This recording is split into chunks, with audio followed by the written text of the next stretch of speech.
Assalamualaikum students, how are you? I hope you will be fine. Welcome to online classes of Knowledge City Islamic School. Today in grade 4, we will study the book of Oxford Modern English. So grade 4 students, open your English textbooks and come on page number 14 where we have chapter 2, Pip Meets Convict. Friends, in previous two parts we already read and understand this unit. Now in this video we will do its exercise and question answer. So for exercise students, come with me on page number 18. First we do part 2, answer the question about this line from the story. The man jumped and made a short run, but then he stopped and looked over his shoulder. मुझे इस line के बारे में हमसे सवाल किए गए हैं, मुझे हमें इनके जवाब देने हैं. First one is who is this about. ये किसके बारे में? The convict. ये प्रेजनर के बारे में है. Why did he start to run away. उसने भागना क्यों शुरू किया? He thought that Pip's parents were close by. उसने सोचा कि उसके पिप के पेरेंट्स जो हैं वो पास ही कहीं हैं, इसलिए वो भागने लगा था. What did he realize that made him stop? उसने क्या महसूस किया जिसकी वजह से वो रुक गया? He realized that Pip was pointing to the gravestone which had his parents' name on them. जल्दी महसूस हो गया कि पिप का इशारा जो है वो कब्र के पत्थरों की जानिब है जहाँ पर उसके पेरेंट्स के नाम लिखे हुए हैं, तो वो भागने से रुक गया और वहीं पे खड़ा रहा. Now we have part B, working with words. जो हमें कुछ वर्ड्स दिए गए हैं जिनके हमने मीनिंग्स लिखने हैं. One is sturdy, strong, hard. B1 is safe. Meaning is protect from danger और रिस्क. महफूज करना यानी किसी खतरे वगैरह से. C is present, occurring now, the हाल का वक्त, डेंजर खतरा, पॉसिबिलिटी ऑफ सफरिंग इंजरी और harm. A is fail, to not do something और to be unsuccessful in doing something यानी कुछ ना कर पाना, फेल. टक, मेक इट टाइटी और कंफर्टेबल. जी1 is tilt, to move into a sloping position यानी किसी चीज़ को झुकाना. Hugged, squeezed tightly, गले लगाना. File, tool with a rough surface used for shaping a hard matter. J1 is creep, to move slowly or carefully in order to avoid being noticed. आहिस्ता से रेंगना है, चलना कि आपको कोई नोटिस ना कर पाए. We have some jumbled letter. First one is said, B1 is but, went, stone, name, live, times, arms, fire, came. Now we have some difficult ones. First one is roasted, cloths, heart, tombstone. Underline the adjective in the following. You know very well adjective qualifies noun, that is tell us about something more about noun. इसके बारे में जो हमें मज़ीद information दे वो हमारे पास adjective होता है. जैसे कि once upon a time there lived a young girl. यहाँ पर यंग एडजेक्टिव है, इसको हमने अंडरलाइन किया कि हमें गर्ल के बारे में मज़ीद बता रहा है कि वो यंग गर्ल है. She went to a good school. Here we have good. School के बारे में बताया जा रहा है कि वो अच्छा स्कूल है, school. And had a clever teacher, और उसके पास टीचर की खुसूसियत हमें बताई गई है कि वो क्लेवर है, clever teacher. So here we underline clever. By mistake she bought her old text book to class instead of the new one. हमें टेक्स्ट बुक के बारे में मज़ीद बताया गया है कि वो अपनी पुरानी टेक्स्ट बुक ले आई थी. ओल्ड को हमने अंडरलाइन किया, किसकी जगह? न्यू वन की जगह. Here we underline new. The forgetful girl भूली हुई लड़की है वो, तो यहाँ पर फॉरगेटफुल को हमने अंडरलाइन किया. Teacher would shout at her in a loud voice. सोचा कि टीचर उस पर लाउड वॉइस से शाउट करेगी, यानी वॉइस उसको कौन सी हुई थी? Loud voice. So here we underline loud. But the thoughtful teacher notice the poor girl's expression.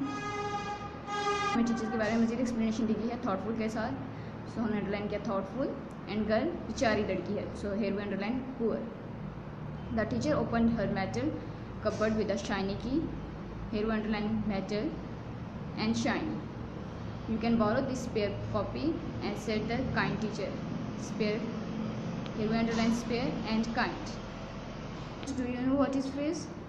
A phrase is a group of words. It is not a sentence but a part of sentence. A phrase gives us an idea but doesn't have a verb in it. But phrase जो है वो पास का group होता है, मजमूआ होता है, लेकिन वो जो है वो एक सेंटेंस नहीं होता बल्कि सेंटेंस का हिस्सा होता है. एक आइडिया देता है लेकिन वर्ब जो है उसके अंदर मौजूद नहीं होते. जैसे कि हमें कुछ एग्जांपल्स दी गई हैं. In a minute, you and I, up the tree, my father's shirt. These are phrases. यहाँ पर हमने बच्चों फ्रेजेस को ढूंढना है और उस पर टिक का निशान लगाना है. First one is over the fence is a phrase because it's part of sentence. So here we tick. He kicked it. She likes mangoes, no it's not a phrase. In a dish ये पूरा sentence नहीं है, यानी ये phrase है हमारे पास. Here we tick. Now and then it's also a phrase. Here we also tick. I am on the road, it's a full sentence, so it's not a phrase, so we don't tick here. 3 or 4 is a phrase. Here we tick. They don't want any. Plus proper meaning, so here we don't tick. Are you coming? Proper question, so here we don't tick. Good and bad, it's a phrase, so here we tick. Now come on part 3. Add suitable adjective phrases to the following. इसमें बच्चों आप लोगों ने suitable adjective खुद से add करने हैं. आपको पता चल चुका है एडजेक्टिव्स क्या हैं. एडजेक्टिव सेंटेंस का पार्ट है, ना कि सेंटेंस. तो यहाँ पर आप लोगों ने उसको यूज़ करते हुए यहाँ पर खुद से एडजेक्टिव्स को लिखना है और फ्रेजेस को लिखना है यहाँ पर. तो जब लास्ट में हम आ जाते हैं क्वेश्चन आंसर की जानिब, यहाँ पर व्हाइट बोर्ड पर आप लोगों को पहले वर्ड्स में लिखाए गए हैं जो आपने व्हाइट बोर्ड पर अपनी नीट कॉपीज़ पे लिखने हैं. उसके बाद आप लोगों ने वर्ड्स क्वेश्चन यहाँ बुक से देखने हैं और आंसर्स आप लोगों ने व्हाइट बोर्ड से देखकर अपनी नीट कॉपी पे कॉपी करने हैं और लास्ट में अपने वर्ड सेंटेंसेस लिखने हैं अपनी नीट कॉपी पे. Students, first you right words meaning. First word is tombstone, कब्र का पत्थर. माशे, दलदल का इलाका. ऑर्फन, यतीम. डिचीज, गड़े. सीज्ड, कब्जा कर लिया. मॉन्ट्स, चेहरे. टेरिबल, खौफनाक. थ्रॉट, खल्क. स्टिप्ड, कदम रखा. कन्विक्ट, मुजरिम. सॉफ्ट, भीगे. टिल्टेड, झुकाना. क्रेप, रेंगना. पॉइंटेड, इशारा किया. हग, गले लगाना.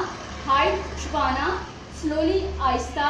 ईल, बल्कि मछली, मछली की किस्म है ये. हेल्पलेस, बेबस. फ्रेटेंड, खौफजदा, डरा हुआ. Students, our first question is what was Pip's full name. Answer 1 is Pip's full name was Philip Pirrip. Question number 2 is where did he live and with whom. Answer number 2 is Pip lived in his sister's house with her sister and her husband, blacksmith Mr. Joe. Question number 3 is why did Pip start to cry in the graveyard one day. Answer number 3 is Pip started to cry in the graveyard one day because he realized that he was an orphan and felt sad. He is also made feel sad by the grey land and sky. Question number 4 is what did the convict tell Pip to get for him. Answer number 4 is the convict told Pip to get him a file and some grubs food. Question number 5 is where and when did the convict want to meet him again. Answer number 5 is the convict wanted to meet Pip early in the next morning at daybreak. Here students, we give you some words. You make sentences by your own. Write sentences: convict, orphan, grub, tombstone, creep, hugged. Okay students, our lesson is ends here. I hope you understand. For now students, take care. Allah Hafiz.